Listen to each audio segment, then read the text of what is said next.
Texas Pecan Gourmet Coffee. Sleek new design, same bold flavor. Fill your cup with the flavor of pecan and cocoa.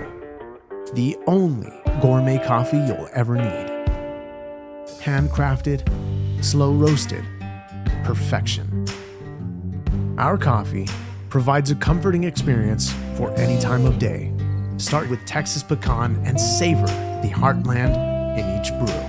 Get yours now at monkeywerx.com.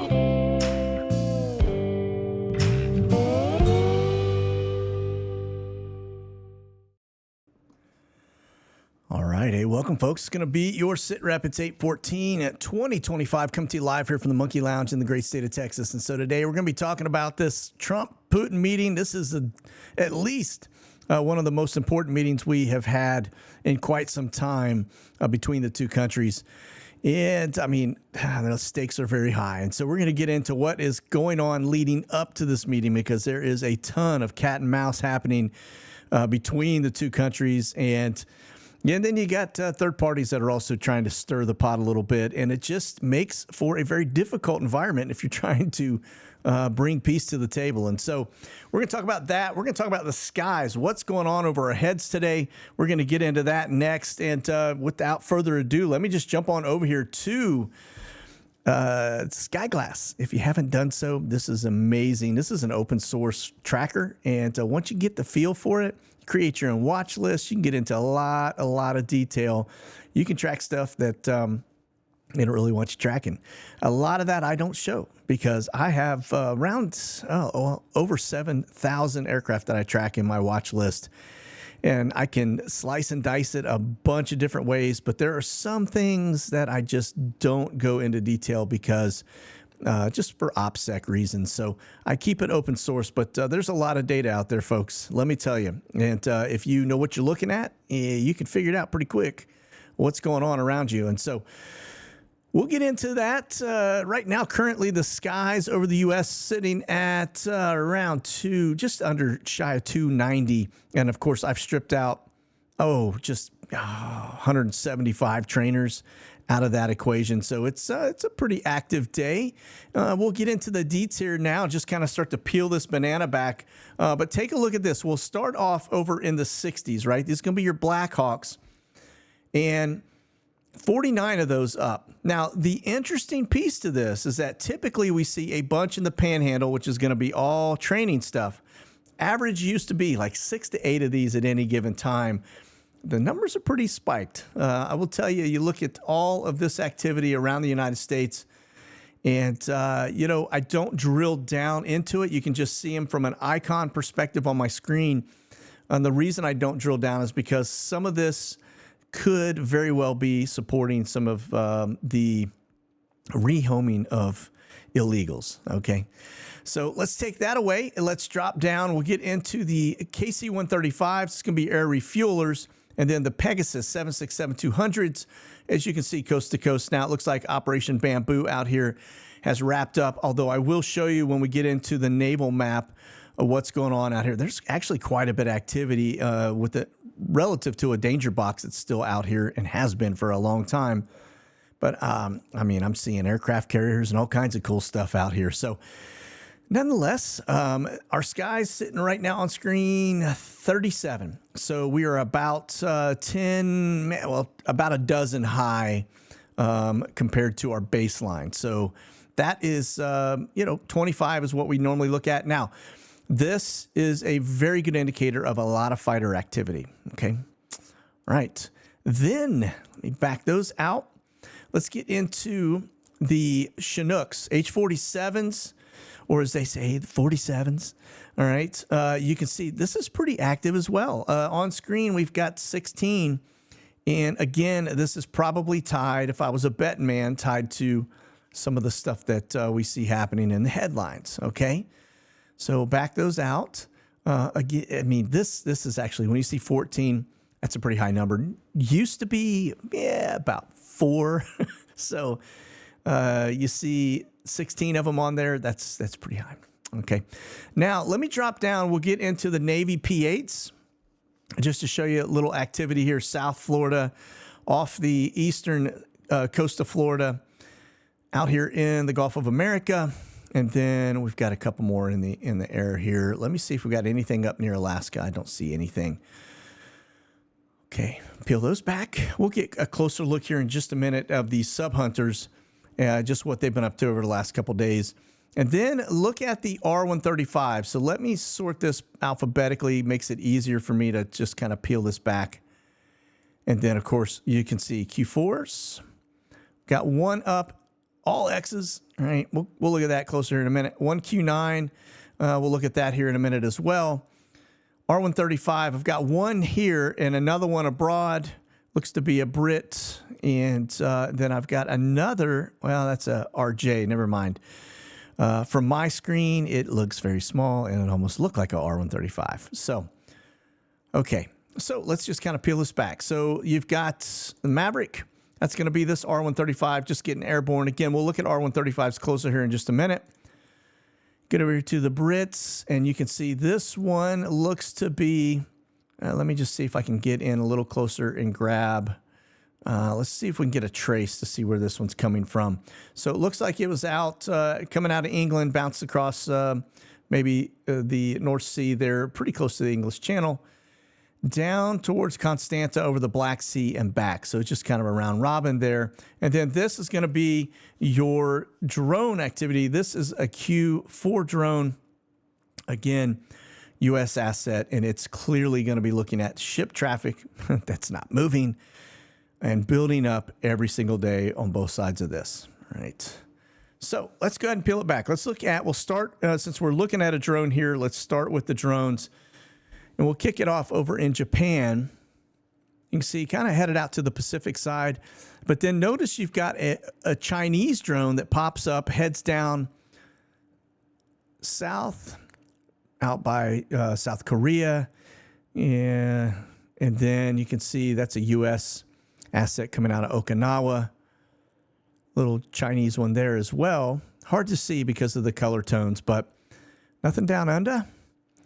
Pop us over here to the Middle East, and again, you can see this one is probably the X's that we're just looking at as we speak. Right. Kind of looking out over the water between the Persian Gulf and Gulf of Oman. Right here, this is looking clearly into all areas of the Middle East from Saudi into, I mean, pretty much the whole sandbox there. And then, of course, this one pops out clearly looking into Libya. Got some low altitude stuff hanging over the Mediterranean. A little blip there over Portugal. Right. And then you can see Southern California is pretty covered up. We'll look at that little dig in here in just a second. Now, notice this one kind of over this area right here. And then this one just south of Louisiana and Alabama near the Panhandle. And that's coming out, it looks to be out of Norfolk. And then clearly looking out here, more than likely, maybe in here because of the intel I'll show you there. And then out over the water, maybe some ship traffic. And then Southern California, you can see this is more than likely a Q9, which is going to be the one with the prop job on it. All right, looking at the border and then very heavily over Los Angeles. And then up there towards the Canadian border. Nothing over Alaska. Now, look at the intel community.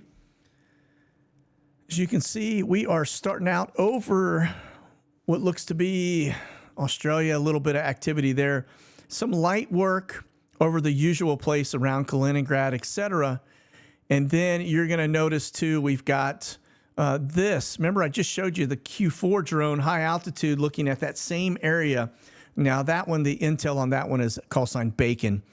And then these over kind of DC. And then you got a couple running straight over the mountains, a couple broken traces. And again, nothing over Alaska. All right. Now, bounce back over here to the Mini, and then let me get you into the sub traffic. As you can see, it is pretty active for just a couple of days. But notice over these two areas, those are going to be danger boxes. I'll take you over to this side. We'll zoom in. Again, these are sub hunters, right? So clearly, especially this area here, out looking for something. We're making sure nothing's there. Right here and here. Okay. Then up by Jacksonville, again, same, very similar area that we saw the Intel flights doing stuff. See one darting across the drink. Then out off the left coast, you can see a little further north than what we normally see from the danger box side. And then I got one little blip up here in Alaska, pretty close to where Trump's going to be, but it goes dark. All right. So it takes us over to Europe. And as you can see, a little to the north, and it looks like nothing over the Mediterranean. I see that little bit of stuff headed up from France, kind of northward. And then you can see off the coast of Japan.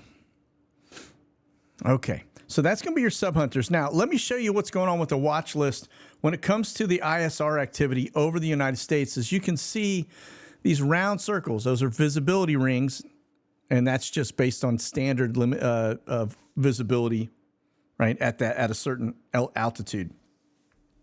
So the bigger that yellow ring, the higher that balloon will be, or those aircraft would be. Okay, so again, Southern California, you got some Q9 activity. It looks like you've got this over Alaska. That's because that's where Trump is headed. But the others over the United States, so we're probably at about a 40, maybe 50% coverage in terms of the intel side currently, and that's what we see, right? Okay, now take a look at, let's see, we get into R-135s. Now, we talked about some of the current flights that were up. You can see there's one that kind of pops out of Okinawa. Get over to the Middle East. I'm not seeing too much, although we know we've got them in the region. And then this little flight out of the UK, as you can see, heads up towards, Latvia, Lithuania. That's Russia right there. So obviously getting some signal intelligence gathering inside of Russia. Down to South Florida. And then you can see up to the border there. A little bit there over the center of the U.S., the normal box that we see. All right. And then you can see, look at this one up near the Canadian border. Now, I've shown you the last few SITREPs, the Q1 Predator drones that are being operated by the Rangers out of the 10th Mountain up there at Fort Drum, clearly looking at stuff across the border in Canada. And then this one just doing a sweep up over Alaska. Probably, more than likely tied to what Trump is going to be doing here next day. All right, AWACS, advanced warning. So this is looking for nukes, right? But it has other capabilities. You can see a little figure 8 there from the French headed down towards the border there in Spain. A little bit up north towards Poland. Some activity off the east and west coast. See that one just kind of looking off the coastline. Right, remember, we got a lot of naval and military installations up there in Norfolk. So that's probably why they're looking, okay? And then let's just take a gander at what our agency boys are up to. Of course, this is going to be the Uber for the agency guys, and you can see this one heads into Europe, right? Warsaw from Iceland. And this is going to be Phoenix Air, right? So nothing down in Africa. Pretty busy. Now, it comes out of Georgia. That's going to be Cartersville. That's their home base operation. So they're flying up, picking up people, coming back and forth. As you can see, and now they do have some new capabilities they've added to their quiver. Clearly a little recon or a little ISR type of capability. All right, so pretty active from that standpoint. And you'll notice the stuff out in Southern California that's just going over to, China Lake or Area 51, just taking engineers and stuff, right? Because nobody lives out there, at least not by choice. Now, there may be some guys that miss the flight and have to stay in hotels, but for the most part, people aren't living out there because it is not a pleasant place to live. Really nothing out there. All right. So, okay, let's get into the stories of what's going on in here. Now, I'm going to show you, let me hit the refresh. a lot of unspecified ships, but when you hover over them, you can see U.S. government vessels. There are some destroyers out here. All right.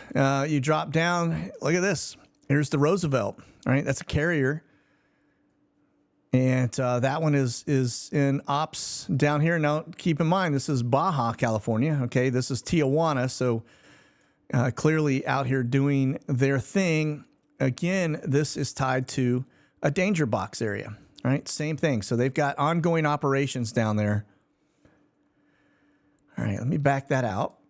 Let's get up here to this side. And you're going to notice this is where the Dawn is headed. Okay, so that's a VIP TFR starting tomorrow, the 15th. Looks like it's a one-day deal, 12:15 p.m. to 7:15 p.m. And then you've got a whole bunch of operational boxes going on to the north of that. That's not going to be Trump up here. He's strictly right here in Anchorage. All right, moving on. So let's talk about this meeting. This is a pretty historic meeting. The two of these guys have been really not getting along as well as they used to in the first term. But you can see that, there is constant stuff going back and forth. People, everything from nuclear stuff to just basic block and tackle things like sanctions on oil and that kind of thing, right? Now, you get into what is at stake here. The whole idea behind this is going to be pushing for the peace deal between Ukraine and Russia. All right. But I am sure there's going to be some NATO speak. There's going to be maybe some talk of stand down of capabilities and things that are there because everybody is kind of on the war footing right now and preparing for war. So leading up to this, U.S. flexes nuclear forces as Trump rattles a saber at Putin. There's a lot of this going on, folks. A lot, right? A lot of cat and mouse. And, we remember the talk about the two nuclear submarines deployed. Of course, they're always on deployment, so it really wasn't a big deal. A lot of it was just rhetoric. But remember here, U.S. military maintains the world's second largest nuclear arsenal with 3,700 warheads available for potential use. Okay, now that's according to the assessment by the Stockholm International Peace Research Institute. By comparison, the Russian military stockpile is 4,309 nuclear warheads. So they got us by a couple. And, oh, by the way, Russia has a 100 megaton one that is bigger than anything on the planet. So, okay, look at this. Russia and Chinese navies practice destroying enemy submarines days after the Trump move. So Trump says, hey, look, I'm going to throw out some additional, nuclear submarines, destination unknown. And then Russia and China get together because they have that relationship. We're no longer battling them or going to be battling them independently. It's actually going to be a team effort taking on the United States, which combined, it's that's a big one. All right. But they're out practicing how to take out our submarines. So again, this is leading up to this peace talk. You get over here, and now Kiev downplays the Putin Trump summit. Two leaders can't make any deals on Ukraine without keeping it in the loop. So this, typical. I really think that this is a strong point, quite frankly. If you want to bring peace, you got to have both players there. Now, maybe this is the first step between our president and Putin. To basically just kind of level set the playing field, talk about the big pieces, and then Trump will probably meet with this guy next. And then once he's gotten to independently, he's going to bring, okay, this is the plan going forward and pull them both to the table. That would be kind of how it works, right? But look, there's all kinds of stuff happening in the background. Every time these two countries start to talk peace, somebody pops something off and basically submarines the whole effort. Case in point, Kiev is planning a false flag attack ahead of the Trump-Putin summit. Now, this is just basically, I guess, their intelligence agency has pulled together what they believe was about to take place or is going to take place. But they're saying, just before these guys meet on the 15th, that they believe that there was a big attack plan that would be actually an attack on Ukraine, and they're going to blame Russia for it. That's what they're saying. So take that with a pinch of salt, all right? But this is what they're saying, all right? Just reporting it. All right.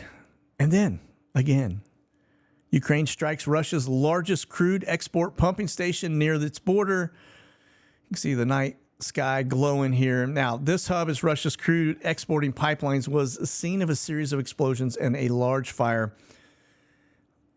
In the attack, very close to their border, what's become typical, an assault which saw Russia down 46 Ukrainian unmanned drones or UAVs overnight. And then they basically says that the Ministry of Defense, MOD, tallied 15 over the territory, 11 over the Volgograd region, 7 over Rostov region, and then 5 over territory.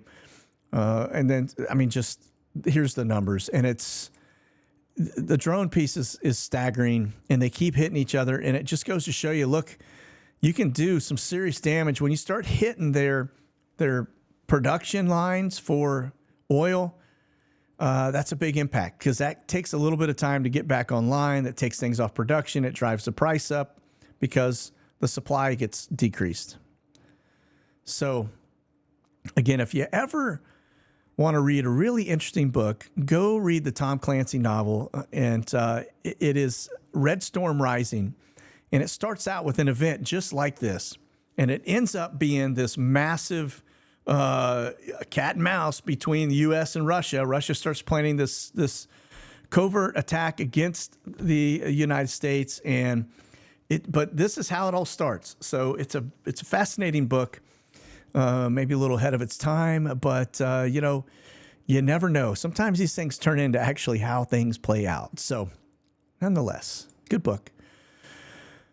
All right. Now, look, I've been keeping a close eye on RZE Poland. This is a forward operating base. This is the Ukrainian border here. And I will tell you, I've not seen anything from the U.S. arrive. I see the Italians in. I see the Brits in. I see some the Swedes in. Okay. But I'm not seeing camber flights. I'm not seeing 747s rolling in from Caleta, et cetera. So clearly, if they're bringing stuff in, it's coming by rail or it's coming some other way. Now, let's get into some of the tariff stuff and look at the downstream impact on this, because this is important. Trump slaps a 25% tariff on India over the Russian oil imports. Okay, so Russian oil just gets hit. Trump slaps them with India because they're buying Russian oil. And he signed an executive order on Wednesday. Or this was past Wednesday, for 25%. And then he's doubled down on it as well.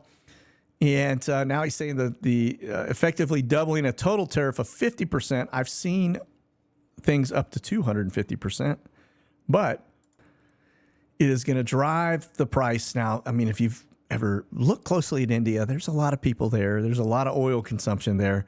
And if they've got to pay more for this oil, it's absolutely going to impact people, because there is a big span between the haves and the have-nots. There is very little middle class when it comes to India. So he does that. And so India says, all right, I'll tell you what we'll do, just because we're going to do tit for tat. There we go. I think I said tick. But anyway, India halts purchase of the US P-8 Poseidon jets after the price hike and the tariff impact. 25% U.S. export tariff triggers a pause in a $3.6 billion maritime patrol aircraft deal as India reassesses high-value defense imports, focusing primarily on the United States.